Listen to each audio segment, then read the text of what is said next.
지금부터 500년 전 1517년 10월 31일에 마르틴 루터를 포함한 개혁자들이 교회를 새롭게 하고 말씀으로 돌아가자라는 운동을 일으킨 그 사건을 종교개혁이라고 부릅니다.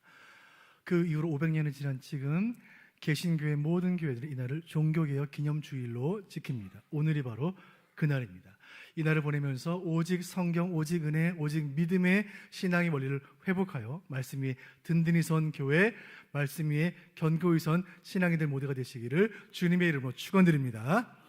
이 마음으로 이 말씀을 들을 때에 이 말씀을 통해 우리 심령을 새롭게 하는 주님의 은혜가 우리 각자에게 부어지는 놀라운 시간 되시기를 주님의 이름으로 축원드립니다. 아웃라이어라는 책이 있어요. 이 책은 미국인 저널리스트 말콤 글래드웰이 쓴 책인데 저자는 이 책을 통해 1만 시간의 법칙이라는 법칙을 소개합니다. 1만 시간의 법칙이란 한 분야에서 성공하려면 1만 시간이 필요하다는 것이죠. 하루 3시간으로 계산해 보면 10년이에요. 3시간씩 10년을 투자하면 그 분야의 경지에 오를 수 있다는 이론이죠. 어떤 한 분야에서 오랜 노력과 또 경험을 바탕으로 전문가의 경지에 오른 분들이 있죠. 평생을 도자기를 빚으며 살아온 도의 명장들이 그러할 것이고 피나는 노력으로 명창의 경지에 이른 국악인들이 그러할 것입니다. 가깝게는 3대째 냉면집, 100년째 우동집 이런 간판을 보면 뭔가 오랜 시간이 축적된 전문가의 깊은 맛이 느껴질 것 같은 생각이 들죠. 지금 이 설교를 듣는 분들 가운데서도 각자의 직업과 영역에서 전문가로 인정받는 분들이 많이 계실 줄로 압니다. 자기 분야에서 높은 경지에 이르기 위해 이들이 흘린 수고와 땀은 얼마나 가치가 있습니까? 그런데 만일 내가 전문가라고 인정받는 그 영역에서 실패한다면 그 마음이 어떨까요? 그 충격은 자부심의 높이 비례해서 더 클 것입니다. 내가 누구보다 잘할 수 있을 것이라 생각했던 그 일에 실패했을 때 그 상처는 전문가가 되기 위해 내가 쏟은 시간과 땀의 양만큼이나 너무나 크겠죠. 그렇게 내가 실패한 순간에 그 일에 대해 잘 모르는 사람이 나에게 조언한다면 기분이 어떨까요? 1만 시간 이상 노력한 전문가인 나에게 기초도 잘 모르는 사람이 이게 문제고 저게 잘못되었다고 말한다면 얼마나 불쾌할까요? 그런데 혹시나 해서 그 사람의 말대로 했더니 오히려 결과가 더 좋았다면 내 자존심은 무너지는 것입니다. 오늘 우리는 자신의 분야에서 큰 실패를 겪고 자존심이 무너져버린 한 전문가를 성경을 통해 만나게 될 것입니다. 갈릴리는 바다 같은 호수요, 호수 같은 바다였습니다. 이 호숫가에 사람들이 모여서 마을을 이루었고 그 마을은 갈릴리 마을이라고 불렸습니다. 이 갈릴리 사람들에게 갈릴리 호수는 어머니 같은 존재였어요. 아이들은 그 호수에서 뛰어놀았고 어른들은 그 호수에서 고기를 잡았고 여인들은 고기를 요리해서 가족들에게 음식을 대접했습니다. 그렇게 자란 아이들은 자연스럽게 어부가 되었습니다. 저는 언젠가 전라남도 완도에 아울렛을 간 적이 있는데 완도라는 섬은 우리나라의 전복 생산량의 50%를 차지하는 청정지역이죠. 그 바닷가 작은 섬들을 순회하며 전도하던 중에 청산도라는 섬 마을에 전도하다가 초등학교 아이를 만나 대화를 나눈 적이 있어요. 제가 물었습니다. 친구야, 꿈이 뭐야? 아이가 대답하기를 전복 따는 사람이에요. 여러분, 바다에서 자란 아이들이 바다를 사랑하는 어른이 되는 것은, 갈릴리의 품에서 태어난 아이들이 갈릴리 어부가 되는 것은 여름이 가고 가을이 오는 것처럼 자연스러운 일이에요. 갈릴리의 아이들은 아버지를 따라 고기를 잡았고 청년이 되면 배를 타고 바다로 나갔고 가장이 되면 그물을 던져 가족들을 부양했습니다. 그렇게 평생을 살았던 갈릴리 어부들은 고기 잡는 일에 전문가가 됩니다.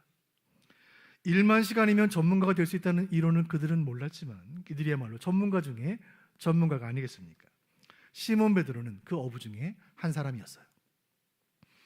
뼛속 깊이 어부였고 그런 그에게 바다에서 고기 잡는 일은 가장 쉽고 가장 자신 있는 일이었습니다.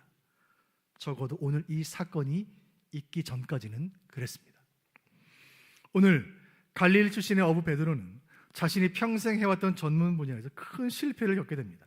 그 순간 어부가 아닌 누군가의 조언으로 그 실패를 이겨내게 되고 이 사건은 그의 인생의 전환점이 되죠.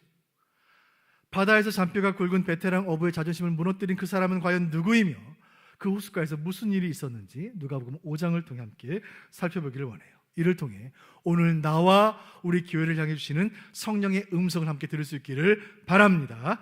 자, 그 새벽 갈릴리 호숫가로 떠나보도록 하죠. 누가복음 5장 1절입니다. 제가 읽겠습니다. 무리가 몰려와서 하나님 말씀을 들을새 예수는 게네사렛 호숫가에 서서 아멘. 사실 우리에게 더 익숙한 지명은 갈릴리 바다이지만 누가는 이곳을 게네사렛 호숫가, 레이크라고 불러요. 갈릴리는 유대인 사람들에게는 바다처럼 넓게 보였지만 세계 여러 곳을 돌아보았던 헬라인들에게는 호수처럼 작게 보였을 것입니다. 지난 4장에서 예수님은 나사렛 회당에서 말씀을 전하신 그 일 때문에 고향에서 쫓겨나셨고 갈릴리 여러 지역을 다니시며 말씀을 전하시게 됩니다. 오늘의 예수님께서 택하신 사역지는 갈릴리 어느 호숫가였습니다. 2절 보시죠. 같이 봅니다. 시작. 호숫가에 배 두 척이 있는 것을 보시니 어부들은 배에서 나와서 그물을 씻는지라. 아멘. 호숫가의 배와 그물을 씻는 어부들, 어촌 마을에서는 익숙하고 흔한 풍경이죠. 그날 그 시간에 호숫가에 배 두 척이 정박되어 있다는 사실, 그리고 그 배에서 어부들이 그물을 씻고 있었다는 그 사실은 지난밤 고기잡이가 다 끝났다는 이야기예요.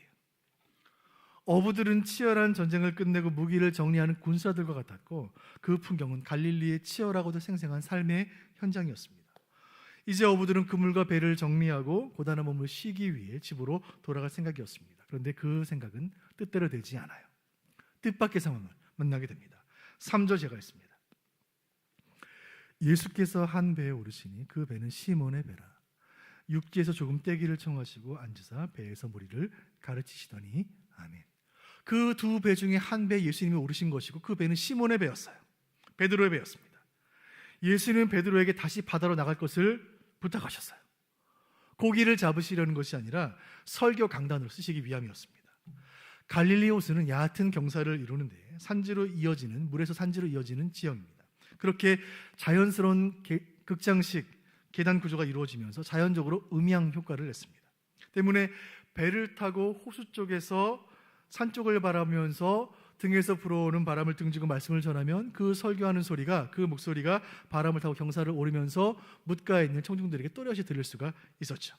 자, 이른 아침 갈릴리 호수 위 그 잔잔한 수면 위로 예수님이 목소리가 퍼져나가기 시작합니다.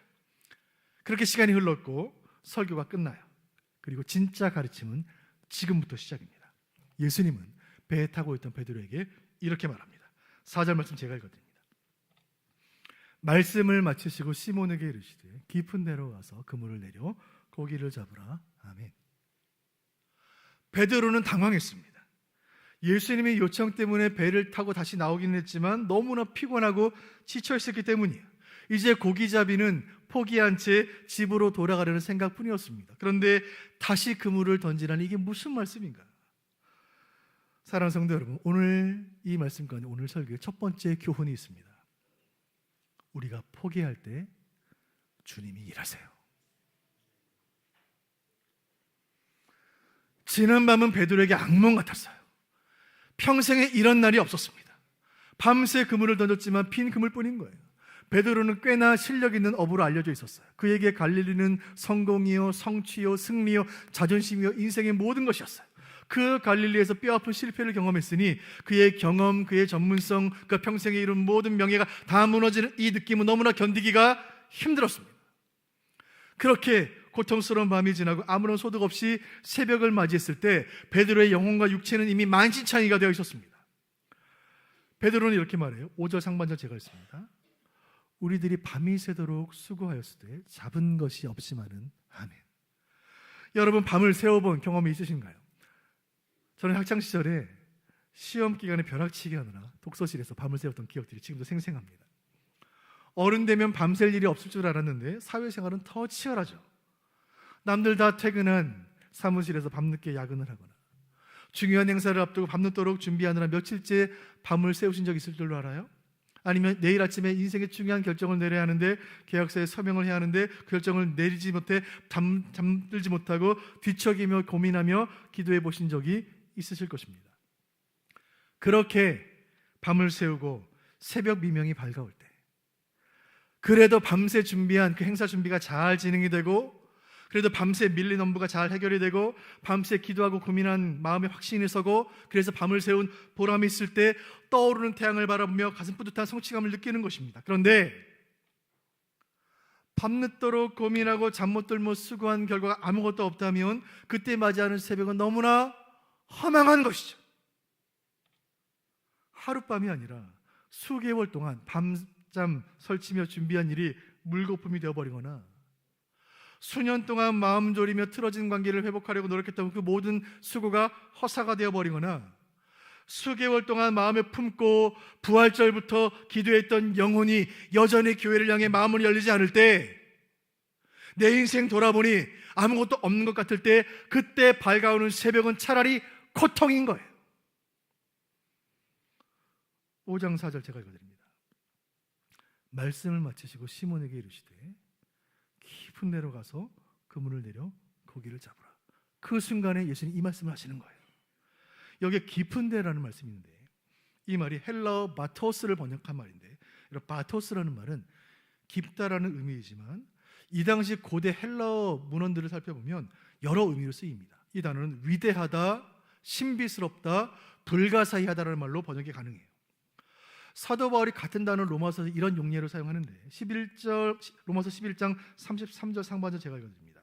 깊도다 하나님의 지혜와 지식의 풍성함이요. 이 깊도다라는 말은 물리적인 깊이가 깊다는 것이 아니라 그 말씀의 깊이, 은혜의 깊이가 신비하다는 말이죠. 이런 용례를 볼 때 예수님이 베드로를 향하여 깊은 데로 가라 하신 이 말씀은 단순히 깊은 바다를 뜻하는 것이 아니에요. 이 말씀은 더 깊은 도전, 더 깊은 믿음, 더 깊은 확신을 가지라는 말씀이었습니다. 너는 포기했지만 나는 포기하지 않았다고 하시는 예수님의 격려의 메시지였던 것이죠. 밤새 그물을 던졌지만 빈 그물뿐인 현실에 지치고 낙심해서 이제 다 포기하고 싶고 이제 그만 집으로 돌아가려고 했던 베드로처럼 우리도 인생을 살다 보면 포기하고 싶은 순간이 옵니다. 이 공부 계속 해야 할까? 이 사업 계속 해야 할까? 이 회사 계속 해야 할까? 이 사람과 계속 살아야 할까?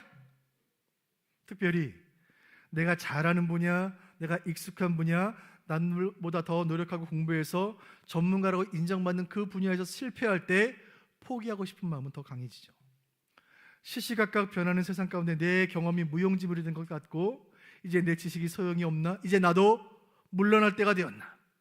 서글픈 생각 속에 포기하고 싶은 마음이 들 때, 사랑하는 성도 여러분, 그때 주님이 일하시는 줄로 믿습니다. 우리가 포기할 때 그때 주님은 일하기 시작하시는 거예요. 이 영적 원리는 성경 전체의 교훈인데 사도 바울은 이 사실을 뼈저리게 평생 경험해요. 고린도서 2장 10절 같이 보겠습니다. 시작. 그러므로 내가 그리스도를 위하여 약한 것과 능욕과 궁핍과 박해와 공고를 기뻐하노니 이는 내가 약한 그때의 강함이라. 아멘. 사도 바울이야말로 전문가 중에 전문가가 아니겠습니까? 그는 성경 전문가, 신학 전문가, 목회 전문가, 선교 전문가예요. 그런데 이상한 것은 바울이 잘할 수 있는 것, 익숙한 것, 자신 있는 것을 통해 주님은 일하지 않으셨다는 사실이에요.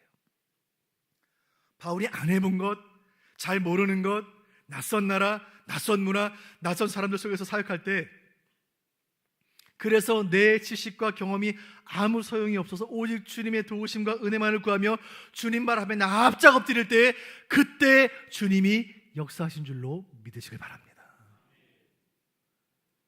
이를 경험한 영국 선교사 허드슨 테일러는 이런 말을 남겼습니다. 우리가 일하면 우리가 일하는 것뿐이지만 우리가 기도하면 그때 하나님이 일하신다. 우리 힘으로 안 될 때, 우리 경험으로 부족할 때, 그래서 그만 포기하고 싶을 때, 바로 그 순간이 하나님이 나를 위해 일하시는 순간이신 줄로 믿고, 다만 주의 도우심을 구하며, 다만 주의 은혜를 구하며 다시 한번 깊은 바다로 나가 그물을 던지는 저와 여러분 되시기를 주님의 이름으로 축원드립니다. 오늘 말씀의 두 번째 교훈으로 가보도록 하겠습니다. 그 아침에 베드로는 차가운 현실을 마주해야만 했습니다. 익숙했던 바다, 평생을 타왔던 배, 눈빛만 봐도 통하는 동료들, 어릴 때부터 해온 그물질, 이 모든 것이 헛수고였다니. 바다에서 처음 맛보는 쓰디쓴 실패의 순간이었습니다. 그런데 다시 바다로 나가 그물을 던지라니. 그 예수님 말씀, 베드로는 먼저 자존심이 상했어요.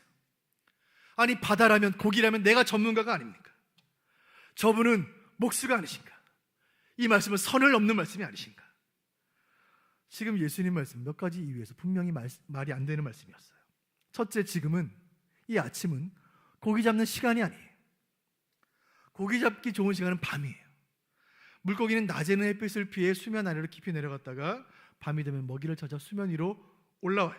때문에 고기 잡기 좋은 시간이 밤이라는 사실을, 그 사실은 갈릴리에 사는 아이들도 알아요.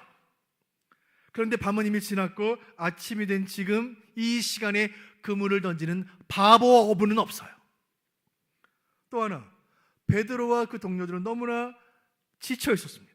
밤을 새운 야간 노동 때문에 육체적으로 기진맥진해 있었고 밤새 한 마리도 잡지 못했다는 그 충격 때문에 정서적으로 탈진해 있었습니다. 고기잡이는 끝났고 배는 이미 육지에 다 정박해 놓았고 그물은 다 씻어 정리해둔 상태였습니다. 지금 예수님 말씀대로 다시 그물을 던지려면 다시 배를 풀러야 했고 접어놓은 그물을 다시 펼쳐야 했고 던진 후에 다시 그물을 또 씻어야 했고 집에 돌아가서 몸을 쉬려던 계획은 몇 시간 뒤로 미뤄져야만 했죠. 무엇보다 고기를 다시 잡을 수 있으리라는 보장이 전혀 없었습니다. 베드로가 어떻게 했을까요? 5절 다 같이 보시죠. 5절 시작. 시몬이 대답하여 이르되 선생님, 우리들이 밤이 새도록 수고하였을 때 잡은 것이 없지만은 말씀에 의지하여 내가 그물을 내리리이다 하고. 아멘. 이 말씀 가운데 오늘 설교의 두 번째 교훈이 있습니다. 우리가 순종할 때 주님이 일하세요. 베드로가 예수님께 왜 할 말이 없었겠어요? 예수님, 전문가적인 제 소견으로 볼 때 이 시간에 그물을 던지는 것은 소용이 없습니다. 지난밤 베테랑 어부들 우리 모두가 밤새 그물 던졌지만 아무 소득이 없었습니다. 지금 이 호수에는 물고기가 없습니다. 베드로는 입속에서 빙빙 도는 이 모든 말들을 삼키며 예수님 앞에서 망설이기 시작합니다. 여러분, 지금 예수님 앞에서 망설이고 있는 이 베드로의 모습 속에서 우리는 우리 자신을 보는 거예요. 밤새도록 수고했지만 얻은 것이 없었던 시몬 베드로의 지쳐있는 그 표정은 2024년에 10달을 보내고 겨우 2달을 남겨놓은 그런 지금의 우리들의 모습이 아니겠습니까? 지난 10개월이 쏜살같이 지나간 거예요. 지난 10달 여러분 얼마나 열심히 사셨습니까? 그렇게 밤잠 설치며 수고하며 뜨거운 여름을 보내고 지금 결실의 계절을 맞이한 지금 여러분의 그물은 어떠신가요? 베드로처럼 우리도 지난 10개월 동안 우리의 경험과 판단의 근거에서 갈릴리 온 바다를 헤매며 이곳저곳에 그물을 던지지 않았습니까? 그러나 새벽에 건져올린 빈 그물처럼 우리의 그물은 텅 비어있지 않습니까? 다시 배를 몰고 더 깊은 데로 나가 다시 그물을 던지라. 여러분, 이 명령이 어디 순종하기 쉬운 말씀입니까? 이제 그만 다 포기하고 그물 다 정리하고 집에 돌아가서 쉬려고 했던 그들이 아니었습니까? 그 순간에 이 말씀을 하신 거예요. 무엇보다 이 말은 평생 어부로 고기 잡는 전문가로 살아온 베드로의 자존심을 뭉개는 말씀이었어요. 베드로는 생각했습니다. 이 말씀을 거부해서 내 자존심을 지킬 것인가? 이 말씀 순종해서 주님의 일하심을 볼 것인가? 망설이던 베드로는 입을 열어 이렇게 대답합니다. 5절 하반절 제가 다시 읽어드립니다. 말씀에 의지하여 내가 그물을 내리겠습니다. 권위 있는 영어성의 NASB는 이렇게 번역했는데 I will do, 제가 하겠습니다. As you say, 당신이 말한 대로 하겠습니다. 주님, 저에게도 생각이 있고 저에게도 다 이유가 있고 계획이 있지만 제가 전문가지만 그러나 주님이 이렇게 말씀하셨으니 그렇게 하겠습니다. 내 생각, 내 판단 멈추고 당신이 말씀하신 그대로 다시 그물을 던지겠습니다. 그리고 그 말씀이 어떻게 되는지 보겠습니다. 그리고 베드로는 배를 몰아 더 깊은 바다로 갔고 다시 그물을 던집니다. 6절 같이 보시죠. 6절 시작. 그렇게 하니 고기를 잡은 것이 심이 많아 그물이 찢어지는지라. 아멘. 베드로는 경험이 많은 어부였어요. 여러분 낚시 좋아하는 분들 계십니까? 물고기가 입질을 할 때 그 손맛을 아시나요? 이 경험 많은 어부는 그물 잡은 그 손끝에 전달되는 그 느낌으로 직감했습니다. 아, 만선이구나. 그물이 가득 찼구나. 잡힌 고기는 너무나 많았고 그물은 찢어질 듯했고 너무 무거워서 혼자 끌어올 수가 없는 거예요. 베드로는 급히 동료들을 불렀습니다. 함께 그물을 건져 올렸고 그렇게 건져 올린 그 물고기는 2배 나누어 채웠는데 가득 넘치게 된 거예요. 2배의 어부들은 조심스럽게 배를 저어야 했습니다. 산처럼 쌓인 물고기 때문에 배가 가라앉을 지경이었기 때문이죠. 여러분, 이날 2번의 고기잡이가 있었습니다. 모든 것이 똑같았어요. 같은 호수, 같은 배, 같은 어부, 같은 그물이 한 가지가 달랐습니다. 지난밤 베드로는 자신의 경험과 판단의 근거에서 그물을 던졌다면 오늘 아침 베드로는 자신의 생각을 멈추고 주님의 말씀에 순종하여 그물을 던진 줄로 믿으시길 바랍니다. 이 사건은 베드로에게 평생 잊을 수 없는 큰 교훈이 되었습니다. 시간이 흘러 베드로가 초대교회 지도자가 되었을 때 똑같은 일이 다시 일어납니다. 누가는 그때 일을 그의 책 사도행전 2장에 이렇게 기록합니다. 2장 41절 제가 읽어드립니다.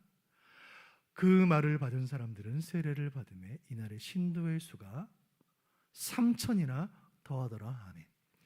베드로가 전한 말씀을 듣고 3,000명이 회개할 때 베드로는 그날 그 아침에 그 호숫가에서 예수님 말씀에 순종했을 때 찢어질 듯한 그물을 건져 올렸던 그 순간이 떠올랐을 거예요. 하나님은 어부 베드로를 통하여 말씀의 그물을 던지게 하셨고 배가 가라앉을 만큼 그물이 찢어질 만큼 교회가 감당이 버거울 만큼의 폭발적인 부흥과 영혼 구원의 대역사를 허락하신 줄로 믿습니다. 그것은 자신의 경험이나 실력이나 언변의 결과가 아니라 오직 말씀의 능력이었고 오직 순종의 열매였다는 사실을 베드로는 잘 알고 있었습니다. 그물을 던지라는 주님 말씀에 순종했을 때 만선의 큰 기적과 기쁨을 누린 것처럼 만민에게 복음을 전하라는 말씀에 순종했을 때 영혼 구원의 기적과 생명의 기쁨이 임할 것임을 누가복음 5장을 통해 성령께서 우리에게 말씀하고 계십니다. 그렇다면 오늘 이 기적은 새 생명 축제를 불과 몇 시간 앞둔 우리 수원 북부교회를 향한 주님의 말씀인 줄로 믿습니다. 아침에 한 권사님과 잠시 대화를 나누는데, 목사님, 전도 너무 힘드네요. 교회 한번 오게 하기 참 힘드네요. 여러분, 우리가 할 일은 복음 전하라는 예수님 말씀에 순종하는 거예요. 결과는 주님께 있는 거예요. 결과는 주님 주권에 달린 거예요.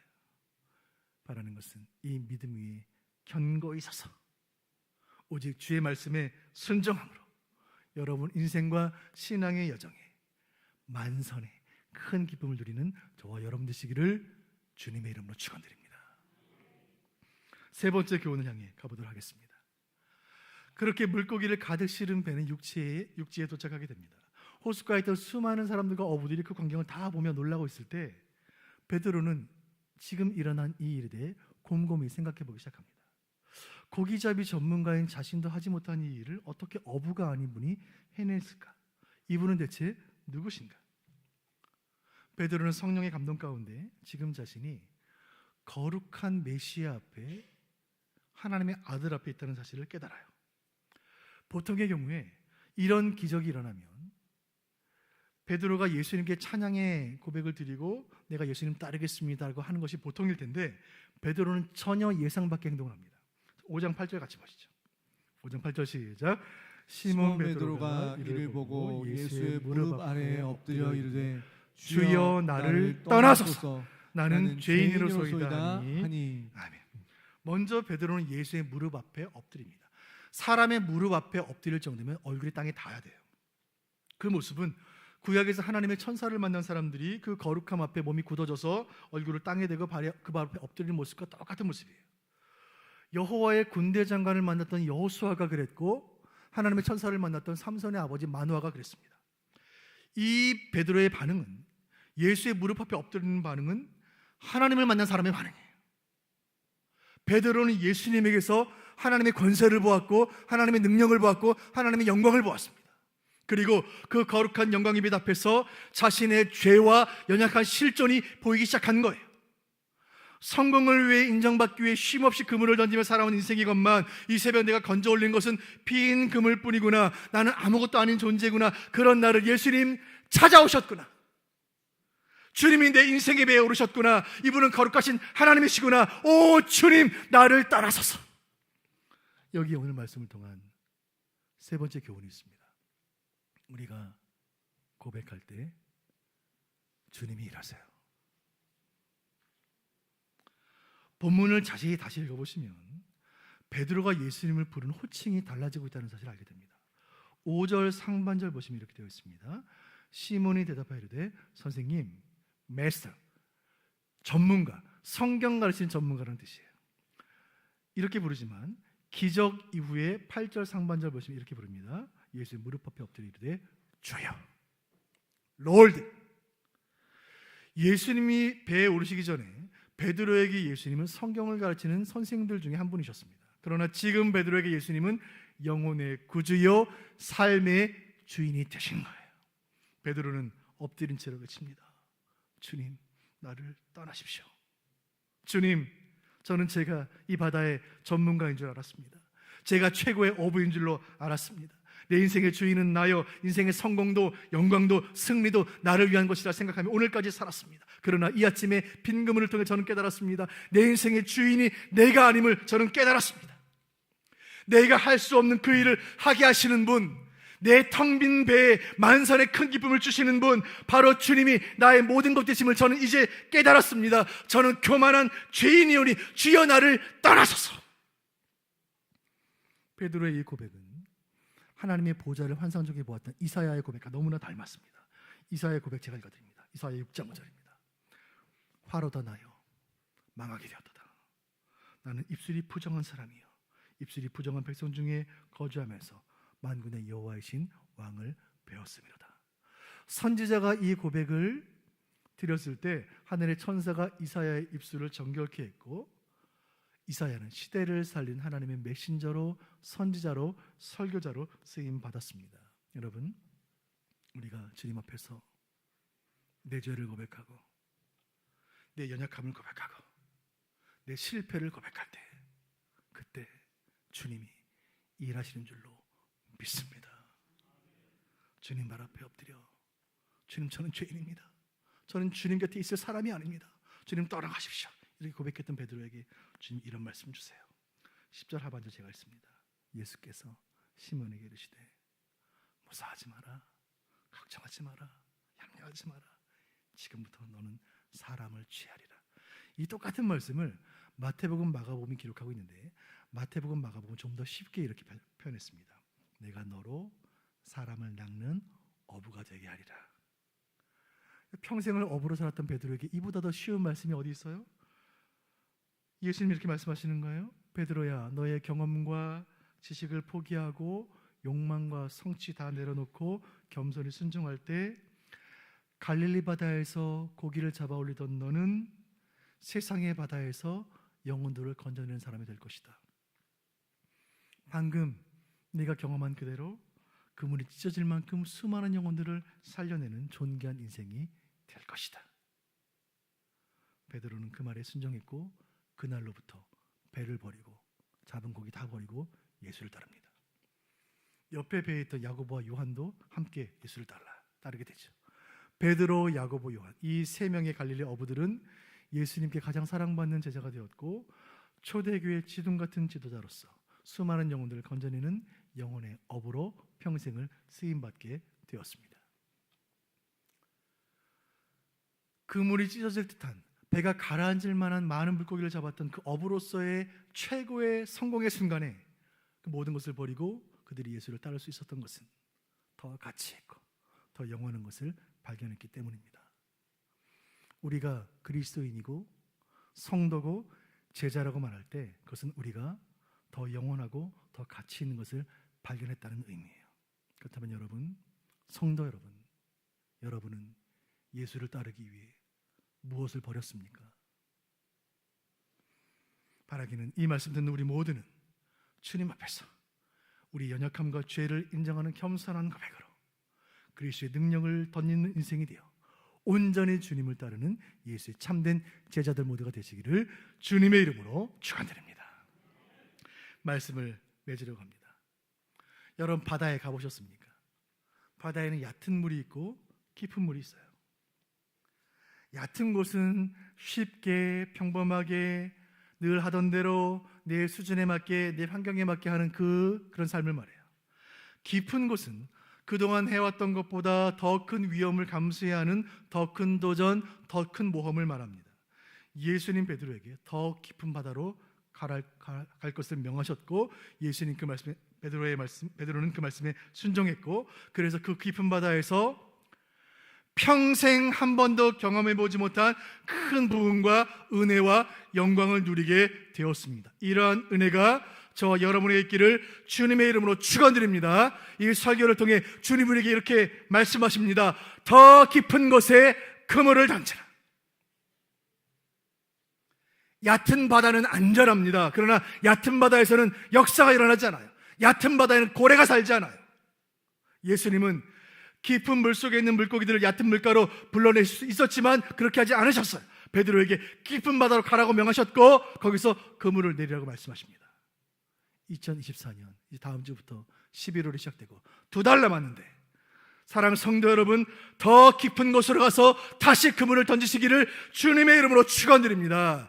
제자훈련에 도전하시고 사역훈련에 도전하시고 복음전도에 도전하시길 바랍니다. 이대로 포기하지 마시고 이대로 주저앉지 마시기를 주님의 이름으로 부탁을 드립니다. 베드로를 더 깊은 바다로 부르셨던 그 주님께서 우리를 더 깊은 바다로, 더 깊은 은혜로, 더 깊은 능력으로, 더 깊은 말씀으로 초대하고 계시는 줄로 믿습니다. 그 부름에 순종하심으로 더 깊은 바다에서 그 물이 찢어질 듯한 차고 넘치는 만선의 큰 은혜를 경험하시는 저와 여러분 되시기를 주님의 이름으로 축원드립니다.